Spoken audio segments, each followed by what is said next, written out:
கண் திருஷ்டி நீங்கிறதுக்கு சில பரிகாரங்கள் சொல்றேன். வாசல்ல பெரிய பாத்திரத்துல நீர் விட்டு மலர்களால தூவி அலங்காரம் பண்ணீங்கன்னா கண் திருஷ்டி அதுலயே ஈர்ப்பு சக்தியில எடுத்துக்கும். வெளியில இருந்து யாராவது வந்தாங்கன்னா கூட அந்த பூக்களை பார்த்தாங்கன்னா அவங்க எண்ணம் சிதறி போய் அவங்க கவனம் சிதறலாகும். அதனால பூக்களுக்கு ஈர்ப்பு தன்மை அதிகம். தாவரங்களுக்கு கண் திருஷ்டி எடுக்கக்கூடிய குணங்கள் நிறைய இருக்கு. அதனாலதான் நிறைய பேர் வீட்டுல முன்னாடி பாத்தீங்கன்னா நிறைய செடிகள் வச்சிருப்பாங்க. நீங்க வாசல் முன்னாடியே கற்றாழைய தொங்க விடலாம், பூசணிக்காயை தொங்க விடலாம். பூசணிக்காய் எப்பவுமே ஒரு வீட்டுல பிரச்சனை இல்ல, தீய சக்தி இல்ல, கண் திருஷ்டி இல்லைன்னா 1 வருஷம் கூட பூசணிக்காய் எந்த அழுகலோ இல்லாம நல்லா இருக்கும்.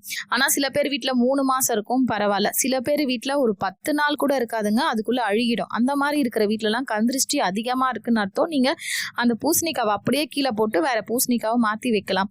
வீட்டுக்கு முன்னாடி கண் திருஷ்டி விநாயகரை மாட்டி வைக்கலாம். பிறந்த குழந்தைக்கு திருஷ்டி கழிக்கிறதுக்கு ஏதாவது ஒரு வேட்டி துணி எடுத்து அது ஓரமா கிழிச்சிருங்க. கிழிச்சு திரி மாதிரி செஞ்சுட்டு அந்த திரிய தலை முதல் கால் வரை வலதுபுறம் தடவி மற்றொரு திரியை இடது பக்கமா தடவி அதனை சுவர் ஓரமா வச்சு எரிச்சிடுங்க. எரிச்சிட்டிங்கன்னா குழந்தைக்கு இருக்க திருஷ்டி எல்லாமே கழிஞ்சிரும். இது அமாவாசை செய்யுங்க. அப்படின்னா ஞாயிற்றுக்கிழமை செஞ்சா நல்லது.